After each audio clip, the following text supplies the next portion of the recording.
bring the spirit up. We got Reverend Clyde today, so Oh, yeah. he's revved up back there. So we're going to start the service like we always do. So here we go.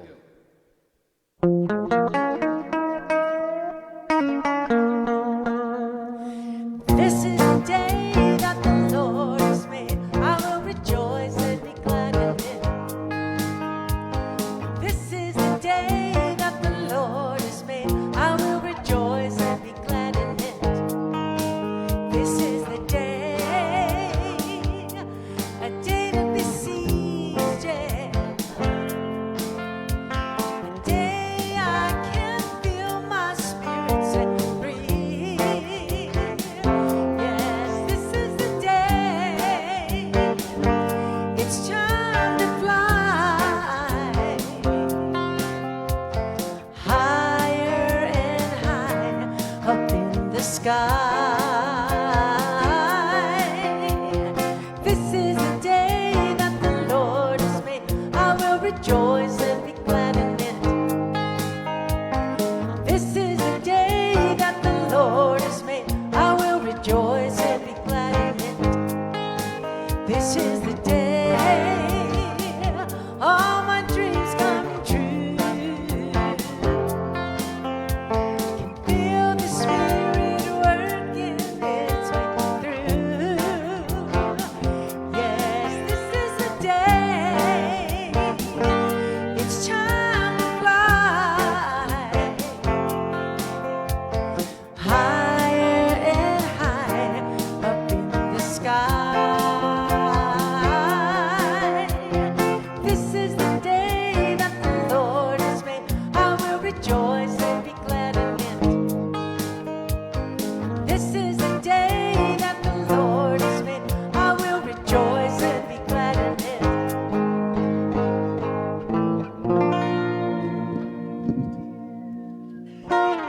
Good morning, good morning, good morning. Welcome to the West Valley Center for Spiritual Living. I'm Reverend Sue Witter, and I'm one of the staff ministers here, and it's such a joy to have you. It's always important for me to just take a moment and acknowledge the fact that we all have many, many, many options on how to spend our day and use our time, and to take the time out of your life to slow down, to stop, to honor the truth of who you are is a gift to us and a gift to you. So thank you for doing that, whether it's here in person, online, or watching at some point in time down the road. So thank you very much. Let's see. The practitioner of the day is Kay Fontana, and we're grateful to have her. And in the announcement, I'll jump ahead to an announcement. Next week is her sound bowl, sound meditation session. And if you have not gone to that, I really strongly encourage you to do so. It is an experience that just, you walk away quite literally almost vibrating yourself. It's really a delight. So please join her next Sunday after service. Let's see, there's a prayer request box back on the altar, here in the sanctuary, one out at home space. And it is a joy for the practitioners to pray for you. So please, if you have anything that you'd like us to pray about, please put a prayer request there, or you can hit it online if during the week something happens. But I always also say to people, remember that when things aren't going really, really well, ask us to pray, so that it stays going really, really well, to make it. It's like if you've ever watched people who jump on a trampoline, sometimes there's somebody who will push on the base of the trampoline, which will push people higher. That's kind of what we do. So please join us and allow us to support you in prayers. So next is to say our vision statement. So if you will say that with me. Are we here? No, not yet, but we'll get there. We are a loving, joy-filled community, honoring the many paths to God as we learn and live the science of mind principles. So I have a handful of announcements.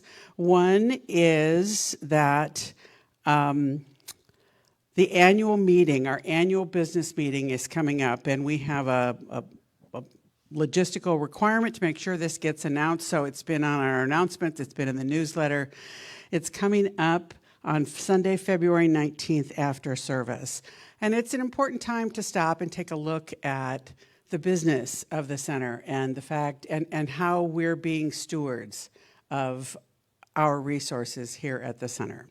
So please join us for that. And there is, if for voting purposes, there is a membership requirement, which for us, we sort of measure by engagement, your level of engagement more than anything. So please join us. It's an important meeting.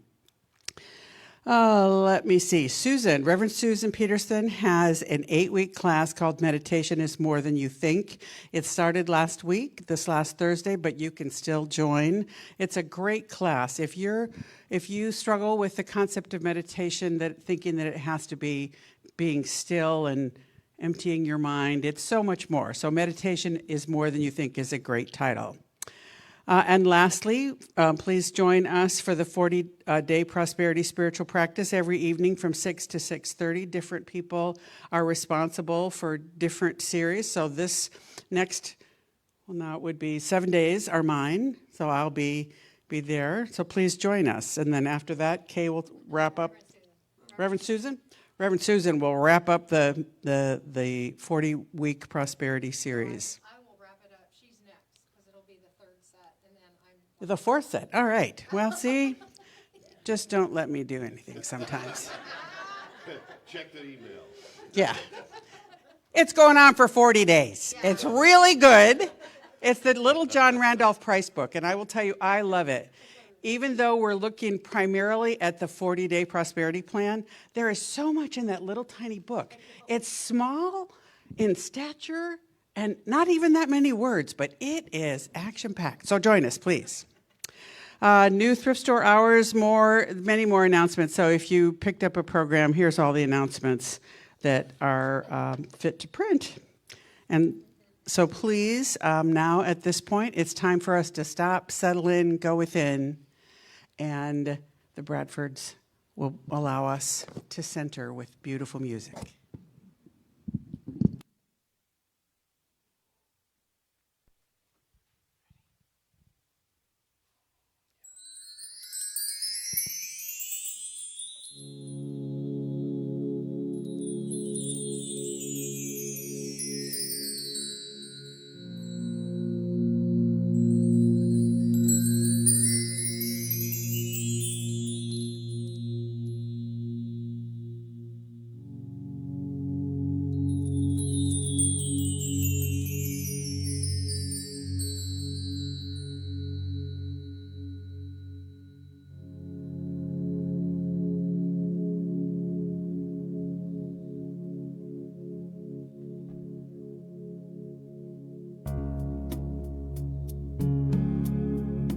Just take a deep breath, relax as we move within.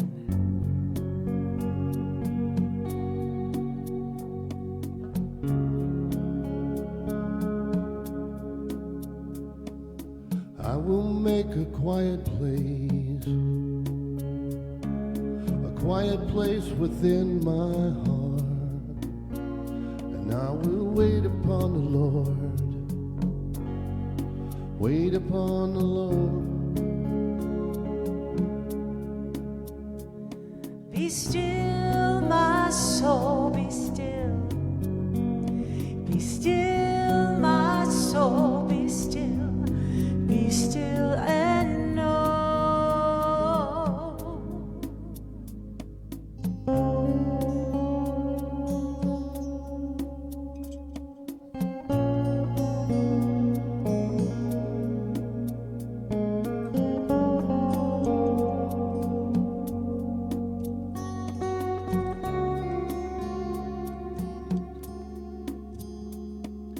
I will make a quiet place within my mind, and I will wait upon the Lord, wait upon the Lord. Be still, my soul, be still. Be still, my soul, be still. Be still and know.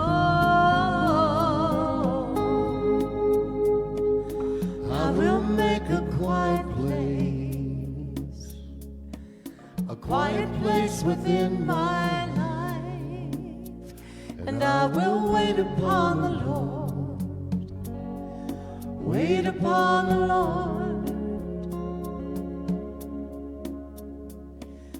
I will make a quiet place.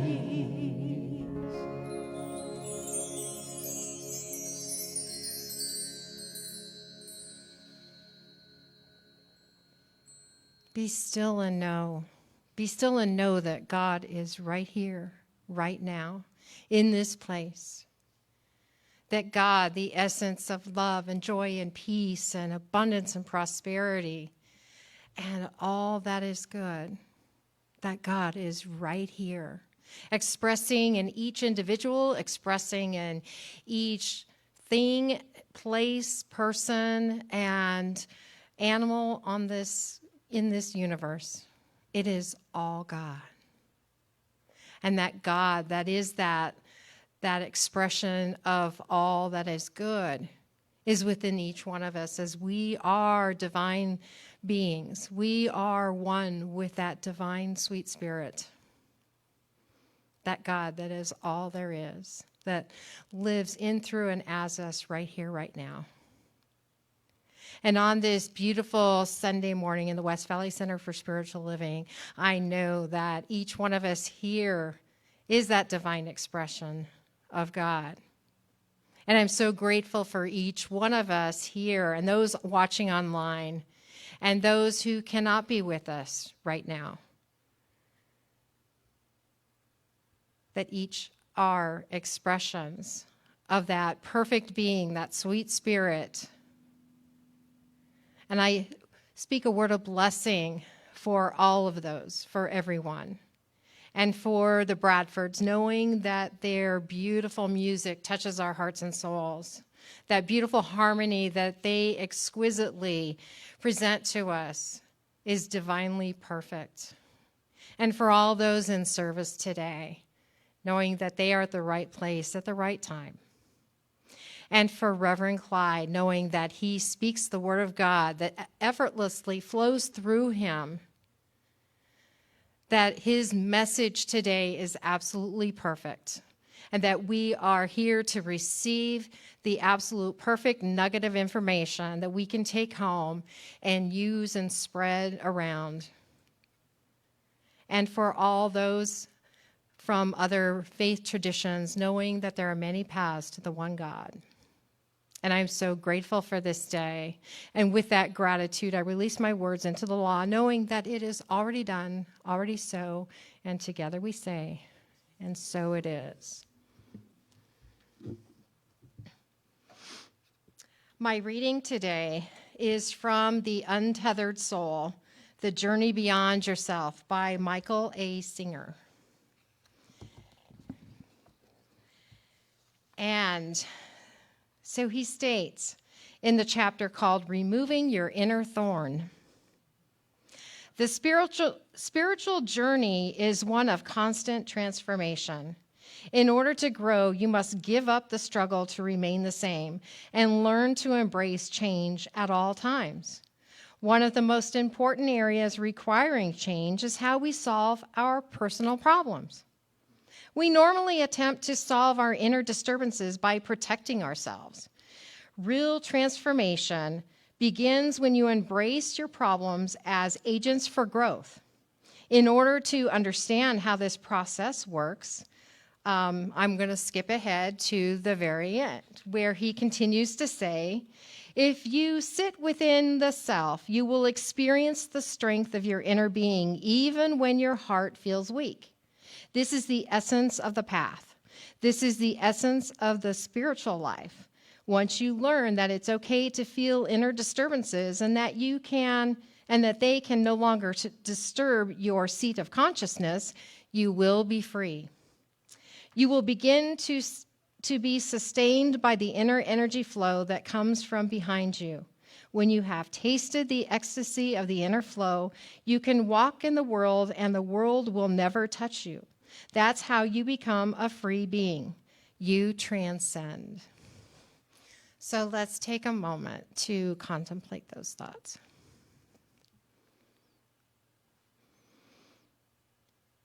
And so it is.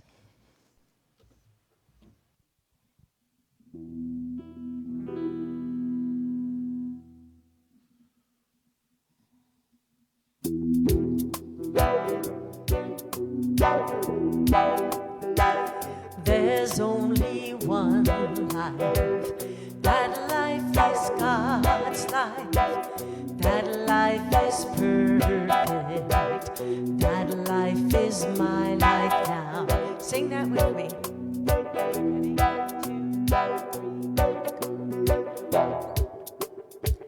There's only one life.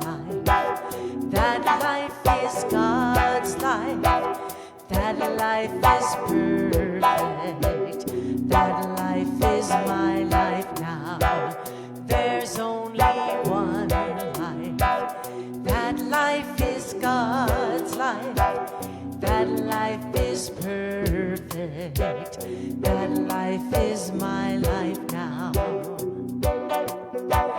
There is only one holy substance flowing in and throughout creation. And right here in this very moment, we are an expression of it.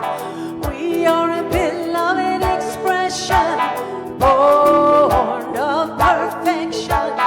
Let's raise our hands and celebrate, because we know there's only one life. That life is God's life. That life is perfect. That life is my life now. There's only one life.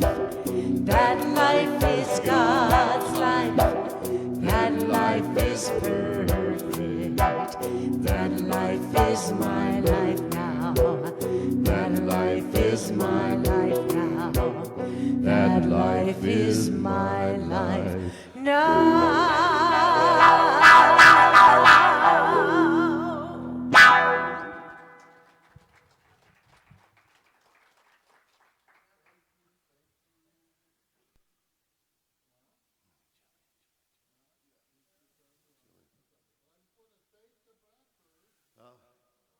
Is the button, on button? There's a little slide button.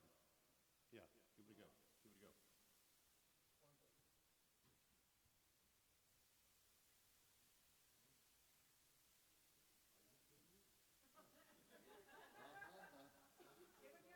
I can give you mine.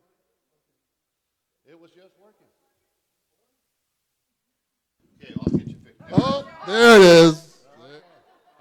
Well, it's back off. Here, it must be the connection. Yeah, there might be. Can you hear me? Okay, all right, here we go. I will stand real still. All right, so thank you guys. I want to tell you guys, so this, There's Only One Life, is another one of my power songs, and so I want to thank Bradford for singing this song. I love this song. This mantra that we were singing is a mantra that I've used for 20 plus years that has actually helped me on this spiritual journey that we're going to be talking about today. So, and then Kay, your reading was perfect about removing the thorn. That's what we're going to be talking about today. Not all of us have thorns that we need to remove, but some of us can definitely use some assistance in that area. Again, my name is Reverend Clyde Goins. I'm the assistant minister here. I want to welcome you here on this beautiful Sunday morning. And also want to let you know that we saw Reverend Karen last night. She came over for a Gourmet for God event that we had at the house, and it was a wonderful time, and she's doing very well, enjoying her time off and rejuvenating, and so she'll be ready to go next weekend. So she'll be back with us next Sunday. So the title of my talk today is Our Spiritual Journey. And we're going to be talking about what our spiritual journey looks like and what do we need to support us on our spiritual journey. But what if I would say to you that you are right where you need to be right now? That you're doing it perfectly right now. So how do you feel about that? Huh? Okay. Everybody has an opinion what we should be doing right now, but the way that we are living our life right now is perfect the way it is. We are living it perfectly, right? So our bosses may have an opinion. Our spouses may have an opinion. Our dogs may have an opinion. Everybody has an opinion, but we are living that perfect life. So there's no right or wrong way to live that life. It's the only way. But are we paying attention? And are we learning? And are we growing? So when I say growing, I'm referring to, are we growing our consciousness and remembering who we are? It's not about the material things that we're collecting or the conditions that we're experiencing. It's about what's happening inside of us. So I'm talking about living from the inside out. So our spiritual journey is actually from our head to our heart. So I found this beautiful quote that talks about the spiritual journey that I think is perfect. It's from an unknown author, and it says, "The spiritual quest is a journey without distance.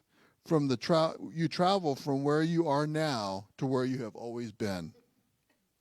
So our journey through life is not about achieving or attaining something. It's about understanding who we are. We have all these outer experiences, and we can achieve all these goals in our life.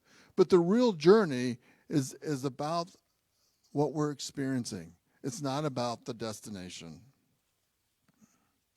So we only have 24 hours in a day and 365 days in a year. So how do you split up your time? How much time do you give to your family, to your friends, to your work, and your spiritual practice?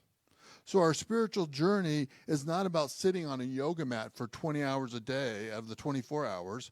Our spiritual journey is about living, giving, and receiving. So life supports us on our path. Everyone that we meet and every situation that we are experiencing, Sue, as we had our little conversation this morning, gives us the opportunity to realize our truth, right? If you're feeling something, pay attention to it. What is it saying to you? How are you feeling about it? We never stop learning and growing.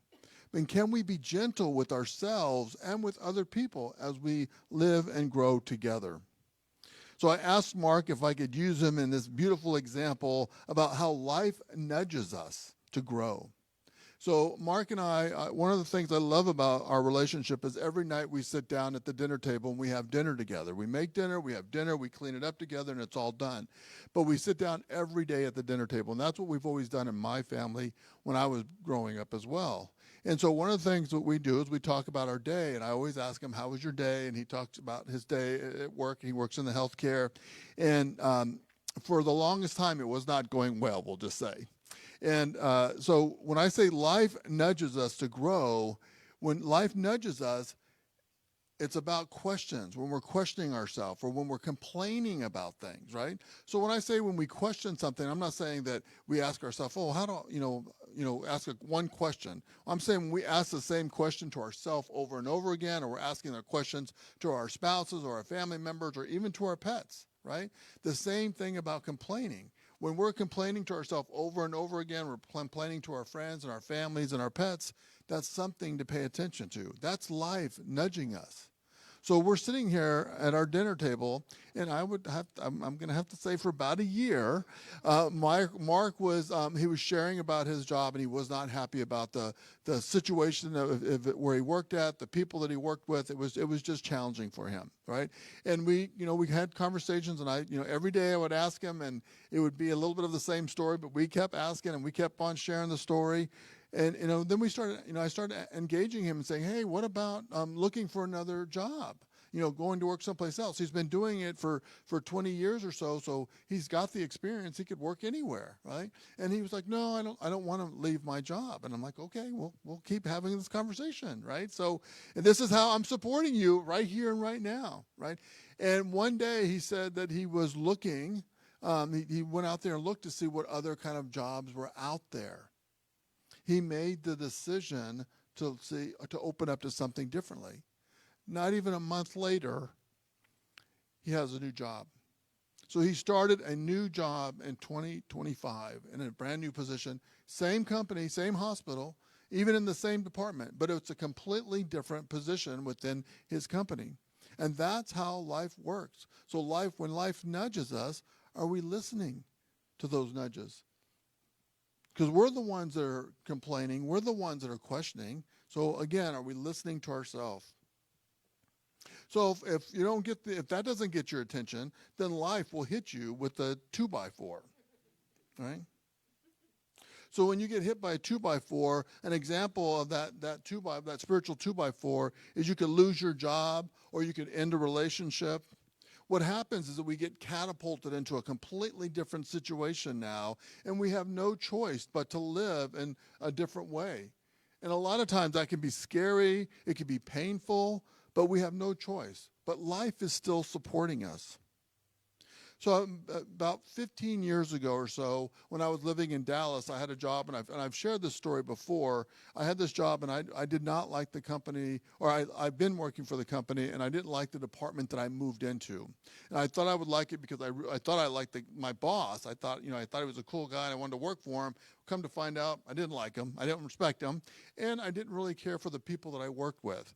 And so I really struggled with that position. I liked the work that I was doing because I was helping hospitals and I was helping people, and that's what I enjoyed doing. But I didn't like the people that I was working with. And what was I doing? I was complaining to everybody about it, but not doing anything about it, right? And then while all that was going on, my brother passed. My oldest brother passed. And so I took off some time to spend with my family. I took off about a week to spend with my family. And when I came back to work, I remember driving into work that morning and not wanting to go back to work. I wasn't ready to jump back into the frying pan, right? And so, but I knew I had to go back to work. I went into work, and my boss called me in the office first thing in the morning, and he let me know that our department was reorganized and my position was eliminated, right? I was catapulted into something different. And after I got over being mad and angry and saying mad and angry things to him, and I left the office and I went home. The first thing I did is I called my minister and I asked for prayer. The second thing I did is I called this lady I knew at work that was high up in our company, and I told her what was going on. I used to work for her, and she said, "Don't worry about it. Take this time off and think of it as a vacation. I'm going to get you reemployed after we figure this out." And that was it. I let it go. So life supported me, and I got rehired a month later back into our company. And so I'm still with the same company for 25 years. So can we stay open to life expanding and look at those challenging times as an opportunity to express life in a new way?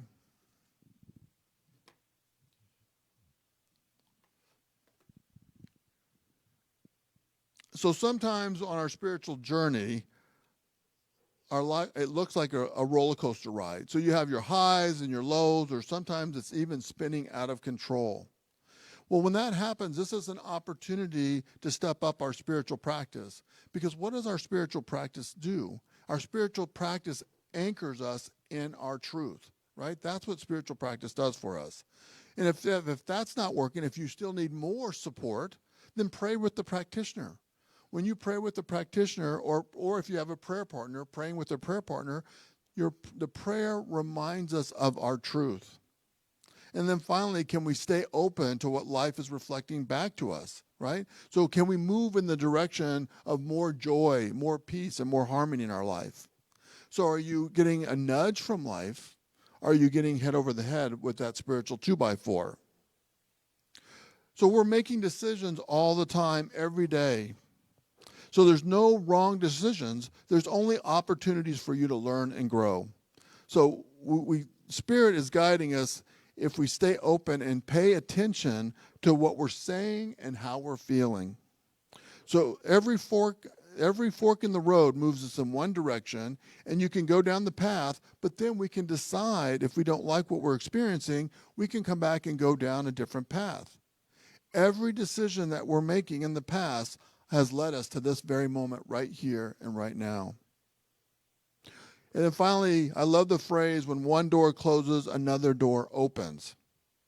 So another door will not open if you don't move to the next door, right? So how many times that we experience something and the door shuts and we stay in front of that door, right?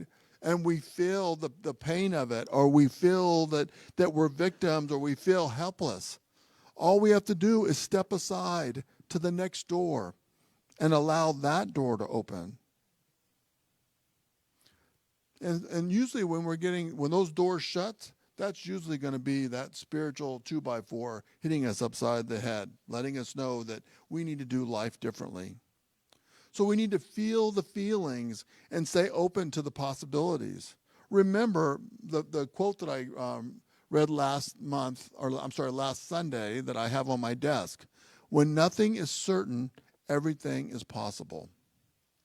So I found this great quote from Eckhart Tolle about how life supports us on our spiritual journey. And this is what he says.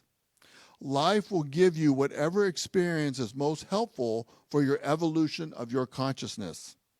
How do we know that this experience is what you need? Because this is the experience you're having. So notice he says, life will give whatever is most helpful to help us grow. He's not saying life will punish us. So if you're feeling unsettled, and as you move through life, then that might be life nudging you to move in a different direction. So how can you experience life in a different way? So everything that we learn and choose to accomplish or master takes practice. Look at our Olympic gold medal athletes. They are dedicated for that to practice and become that perfect athlete so they can win that gold medal. So our spiritual practices helps us grow. They help us shift in consciousness. They release false beliefs, and it anchors us in truth. The amount of time and energy that we devote to our spiritual practice is perfect, just like right now, where you are in your life is perfect. Everything takes practice.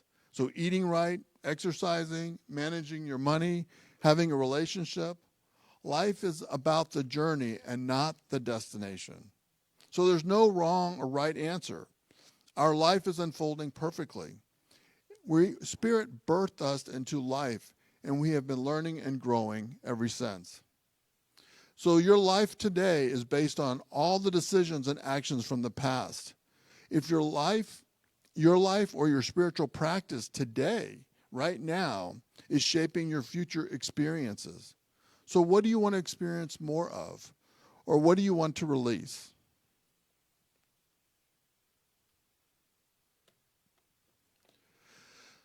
So I love our year in and new year rituals.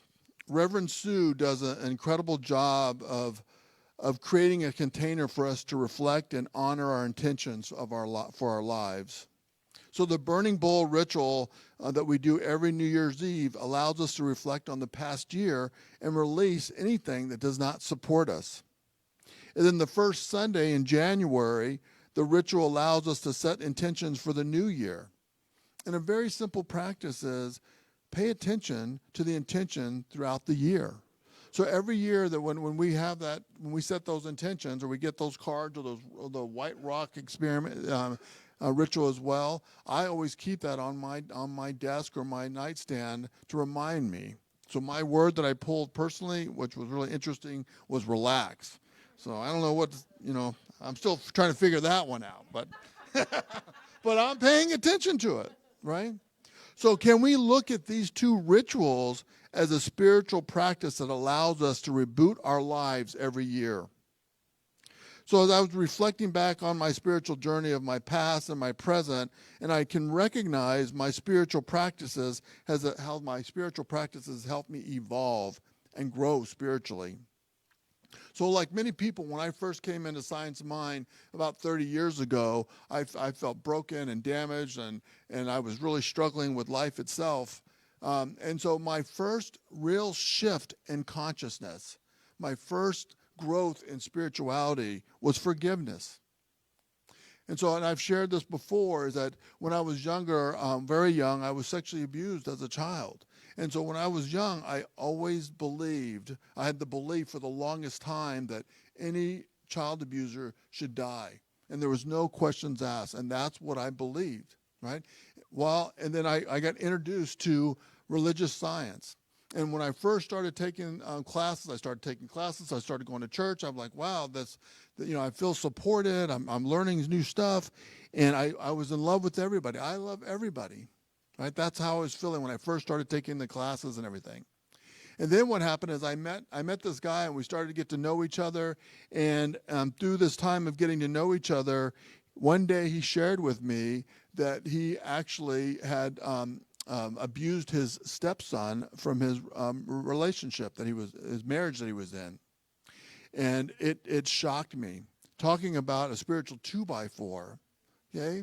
And then I immediately had to share my story with him, and I shared my story with him. And a couple days later, I found out that he committed suicide. So that was another spiritual 2x4. And at that moment, my heart broke open. And I not only forgave my abuser, but I forgave all abusers. And that was my first real spiritual shift in my life. So I kept taking classes. I was wide open now to receive. And the next big shift in my life, as I was continuing to take classes and coming to Sunday service, was acceptance. So I know a lot of people have read the 4 Agreements. If you haven't read the 4 Agreements, it's one of those books that you should have and you should probably read over and over again. And so one of the 4 agreements is always doing your best. And I recognize and realize that I am always doing my best at any given moment, no matter what. Even if I'm skipping work, I am still doing my best, right? At any given moment, I believe that. And so one of my practices I had for a whole year was not saying anything bad about myself. I loved and accepted myself of who I was and what I was doing. And so at any point through that whole entire year, if I ever said anything bad about myself, I would have to say something positive about myself, to myself. This was all spiritual internal practice that I was doing. And so now I live a life and I do not beat myself up. And believe me, I make plenty of mistakes, but I don't beat myself up when I make those mistakes. So fast forward as I continue to take classes, get involved with the church, continue my spiritual training as a minister. But before becoming a minister, I decided to go into practitioner training. And so one of the classes that we had to take in practitioner when I was becoming a practitioner was self-mastery. And so whenever you take a class, you always have to do a project at the end. And so my project for that class for self-mastery was I told everybody in that class that I was ready to accept the call to ministry. And I was going to say yes to become a minister. So I made the decision and I said it to the class that I'm going straight through becoming a practitioner and then I was going to go on to be a minister. I realized that I was an individualized expression of God. That was another shift in my life. Fast forward now, living here in Phoenix, and I know everybody remembers COVID, right? COVID was a very scary time at the moment. At that time, it was very scary. It was very scary for me because we didn't know what was going to happen. We didn't know what was going on, and everything was shutting down. Everything was shutting down. So it was very, very scary. But we had a core group of people here in the community. Julie was one of them. Sue was one of them. We had a core group of people that would come every Sunday, and we would have our Sunday service because we wanted to keep communicating our message. We had a sacred service so everybody in our community could stay connected, right? And so that is when I had another shift in my life, a shift in consciousness that life only moves in one direction. So I truly believe that. Right? And so coming here every Sunday as we were living through COVID together, I knew and I had faith that no matter what was going on, that we were going to move through this, not only as a community, but as a world. And so that anchored me in that truth of life only moves in one direction. Fast forward to just recently, we had a really, really intense election this last year, right? So I had another shift in consciousness, and I talked about this last week when I was talking about spiritual principles. And that shift in consciousness is really, truly believing in oneness, right? So everybody doesn't have to be my friend. I don't have to go to dinner with everybody. But do I truly believe that every person on this planet is an individualized expression of God? Yes, I do. And so that's where I'm living from today, is living from the inside out. No matter what's going on, I have faith that we are all living this life together and we're all doing the best that we can. So what does spiritual practices really do? So they help us evolve consciously and they grow us spiritually. So I love our theme this year, and I love this image. Rooted is our theme, and I love this image. First of all, I love big trees.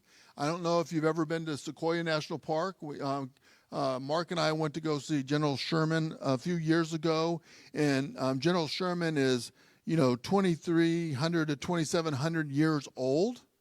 And he's just a beautiful tree, and not only it's humongous, but there's all of these other big trees all around him, and so it was so beautiful to walk through there, and I could just feel the energy of those trees, and all I could think of is they've lived through all of the presidents, they lived through all the wars, all the floods, all the fires, and they're still living.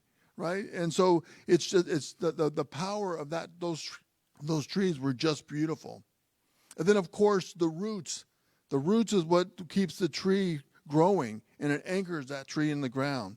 So our spiritual practices anchor us in the truth. So what does your spiritual practice look like? So recognize what it is. I mean, spiritual practice comes in many, many different forms. It's not just sitting on a yoga mat for 20 hours. It could be sacred service. It could be meditation. It could be prayer. It could be running. It could be the work that you're doing. It could be anything that you want it to be, but claim it. Claim it as a spiritual practice that supports your good and supports who you are, and honor it. Right? So I honor my time that I take Axel hiking on our hiking trail. That is a spiritual practice for me, because I'm communing with nature, I'm communing with life, and I'm just outside and then just enjoying life itself. So I want to just talk about a couple spiritual practices. The first one is sacred giving. And this is always very important to me, and is that, first of all, we all know that as a church, we're a business. Right? And a business needs money to stay open. And so we have a pledge program every year, and it's about, asking for your pledge. We need your pledge to support the church so we can stay open. And that's part of our pledge program, right? And then the board and the people in the office, we're good stewards of that money. We make sure that we are being good stewards of that money. And this is our spiritual home. Just like your own individual home, we want to support it to keep it open, so that way we can keep the doors open for anybody that comes in. But there's another part to that pledge program, right? That sacred giving, that tithing, right? This is a very individual spiritual practice that is so important for us to understand. And I want to thank you, Robert, because you did a beautiful job explaining it, exactly what it is. When Robert came up and did a testimonial, and he talked about his experience of tithing, right? So the tithing part, the part about us giving money and committing to giving money, it's not about how much we're giving, right? How much we give is important. It should be enough to make a difference that we can feel it. If you're giving a quarter every day, you're not going to feel it, right? But it's got to be something that you can feel, right? So the practice is in this spiritual practice is remembering that God is our source. So as you're giving, whatever you're giving, are you giving it from a place of love? Right? Are you giving it from a place that you don't feel guilty about doing it? You don't feel obligated about doing it? It's almost like I got it and then I give it away. It's that easy. And if you don't feel that I got it and I give it away, then there's some work to be done around there. So what do you need to work on for yourself? This is the spiritual practice, right? Let's forget about where the money's going. Now we're talking about ourselves. Another example to that is that, let's say that you forget to give one Sunday, or you forget to give a couple Sundays. Believe me, I've done that multiple times. Thank goodness I do the report so I can see when I forget and then I can pay it up, right? But here's the thing I want you to remember. So when you forget to give the money, let's say one Sunday, or you forget to give your commitment, or for some reason you're not able to meet your commitment for that year, do you beat yourself up? Do you make yourself feel guilty? That's the spiritual practice that we're talking about, right? Because this is not about making you feel guilty. I'm not going to come up after you and collect that money from you, because this is your own spiritual practice. And so if you have those kind of feelings going on, that's what we're talking about, the spiritual practice. That's what we're talking about, that sacred givingness, is that when you get to a place that you give it and give it away, then you know you're there. Because why? You know that God is your source.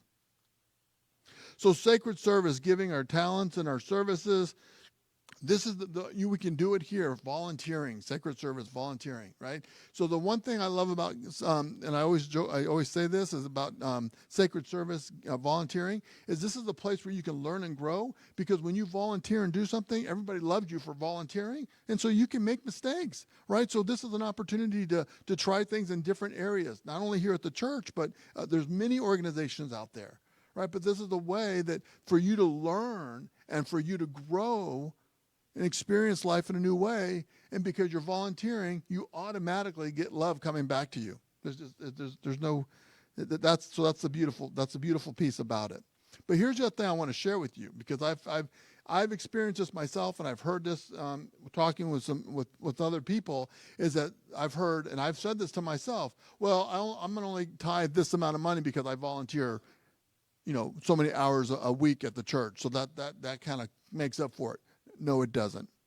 There are two completely separate practices.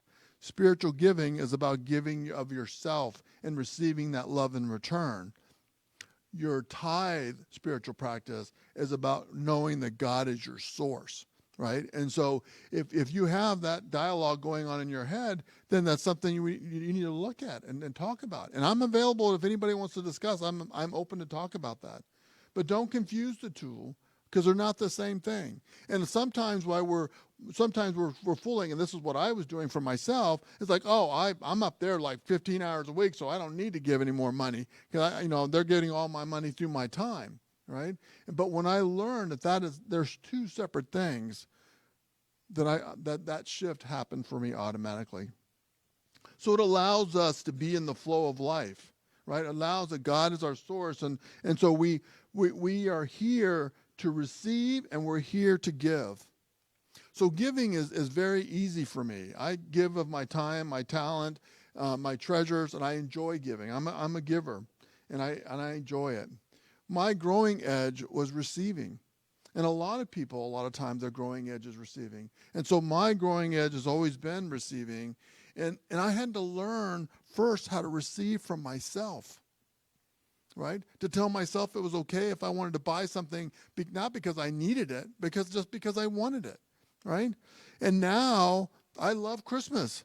I buy so many gifts for myself at Christmas time, it's crazy, right? And so I know how to buy gifts for myself now, and I know how to love myself. So I know how to receive. But I had to learn how to receive. I had to learn how to receive at work.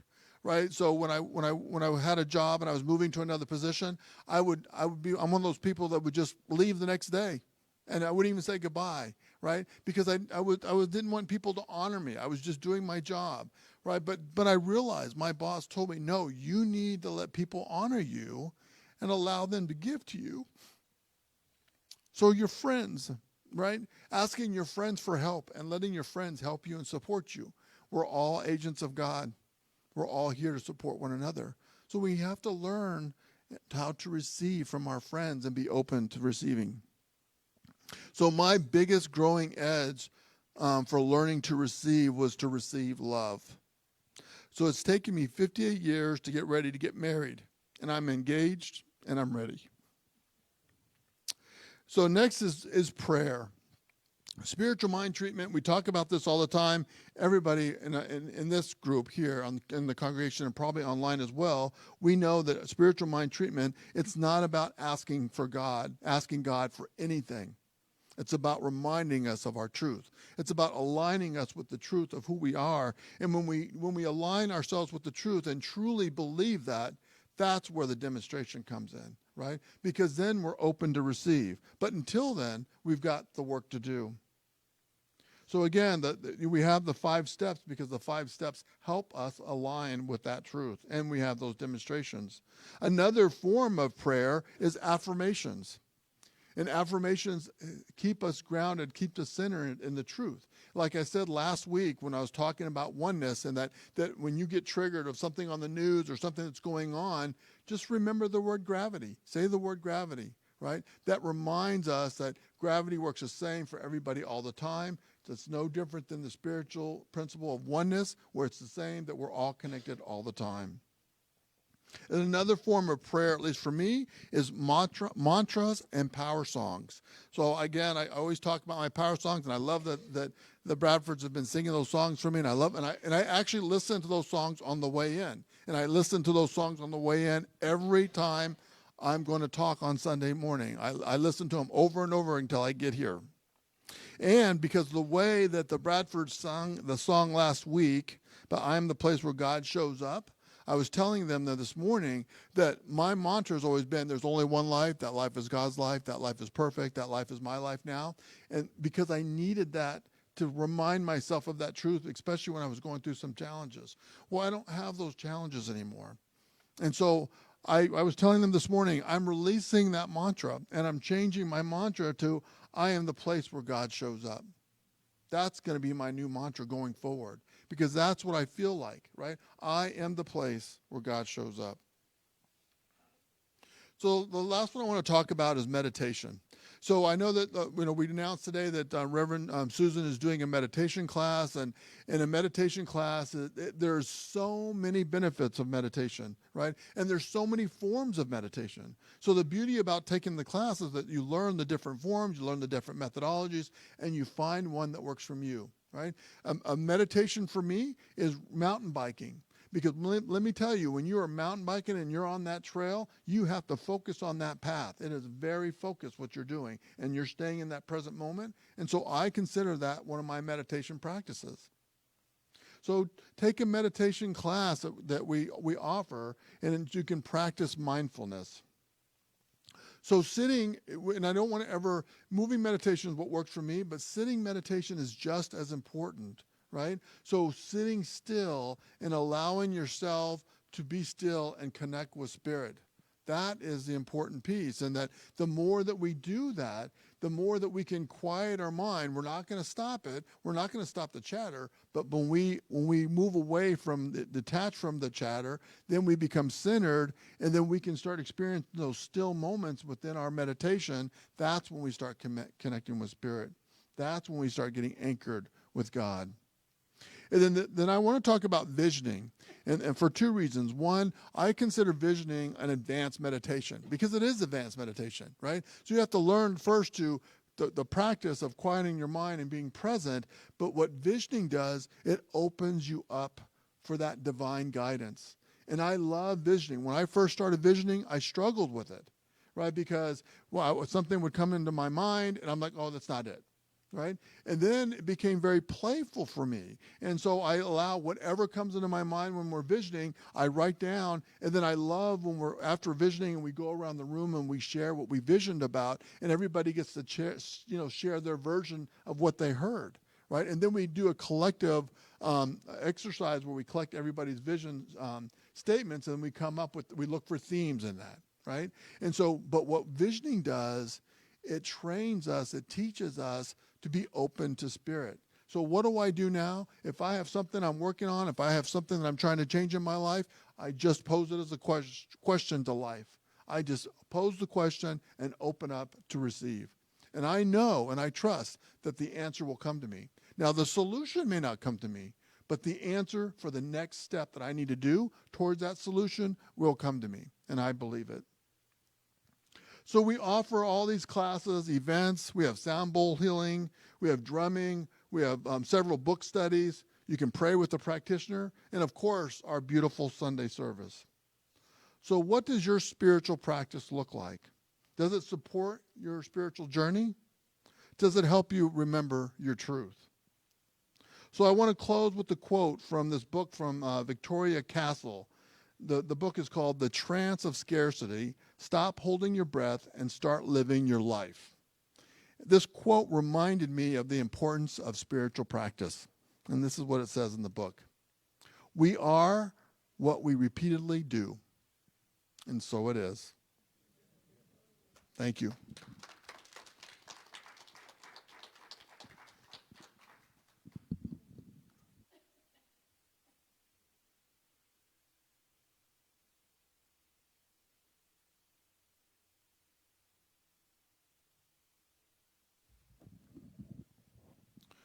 So as we move into prayer, we allow ourselves to just sit in this space,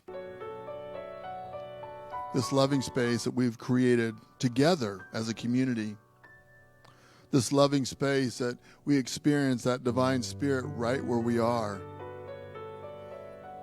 this loving space that is a container for us to transform our lives as we feel the loving support of Spirit, the loving support of our community members, and the loving support of ourself.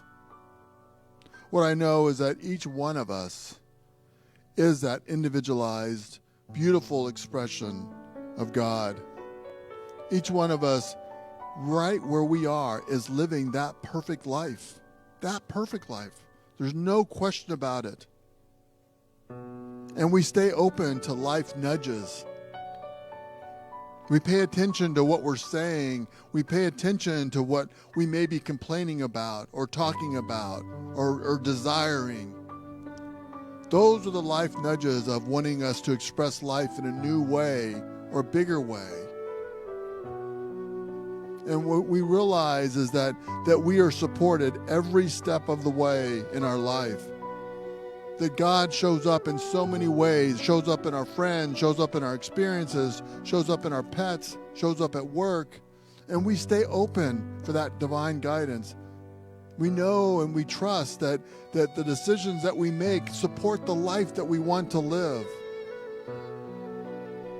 And we operate from the inside out. We live from the inside out, knowing that we are centered in love, centered in creativity, centered in abundance, centered in health. That is where we move from every day and experience and express our life. So regardless of the conditions that are going on the outside, we can stand firmly in knowing our truth, because we are that expression of life itself. So I bless everyone in this room, everyone online, and the whole universe, because I believe in this oneness, this principle of oneness, that we are all connected, that we are one life evolving together, that we are one life always moving in one direction for more good, more life, more love. And I know that everything that we experience is an opportunity for us to grow and remember the truth of who we are. So I simply bless this day knowing this truth, knowing that we move through life with ease and with grace and with open to all the possibilities that we can experience and express. And together we say, and so it is.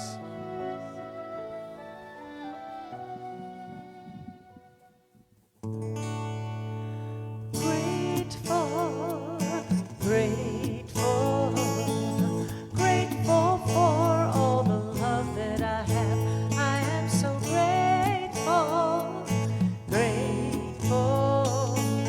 grateful for all the love that I have.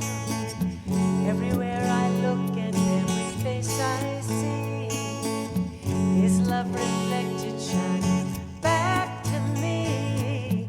I just give thanks for all these simple things, the joy and peace that That's why I'm grateful, grateful, grateful for all the love that I have. I am so grateful, grateful, grateful for all the love that I have.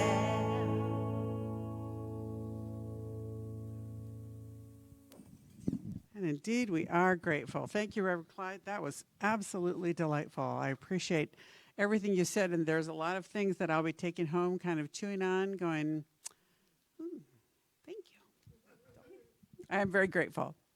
So it is time for our giving and receiving.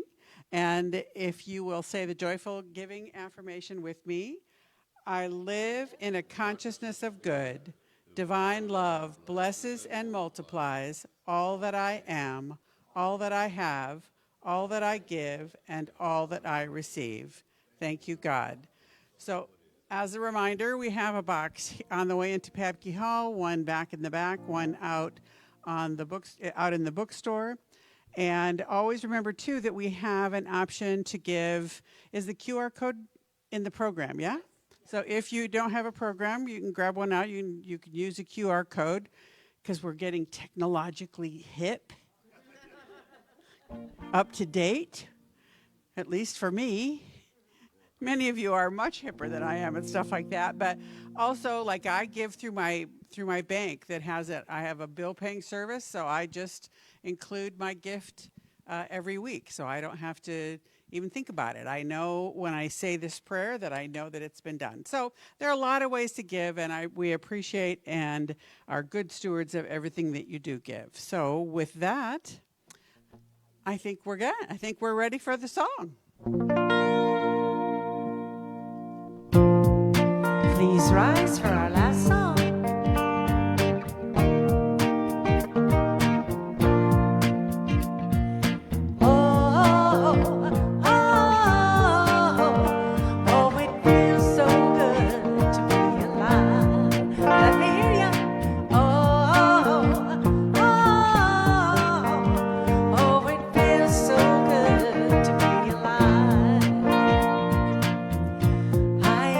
About my problems, I'm living now, and I ain't gonna worry about the future. I'm living now, so put your hands up if you feel like having a good time. Put your hands up if you're sharing love with all, and raise your cup if you're hopeful for tomorrow. Put your hands up if you're ready to have some fun, and sing with me. Oh, it feels so good to be alive.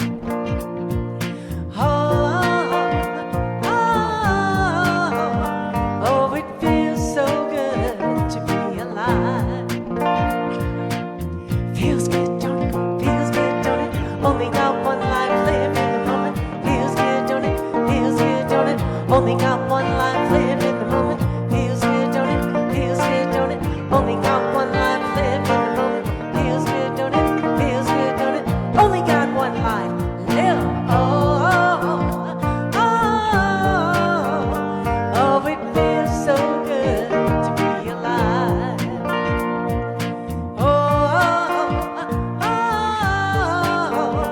Oh, it feels so good to be alive. One more time.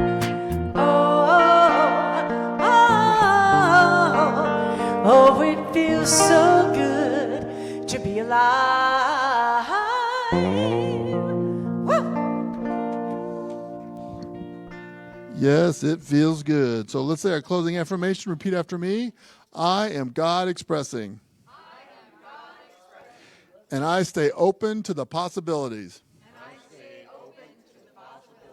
And so it is.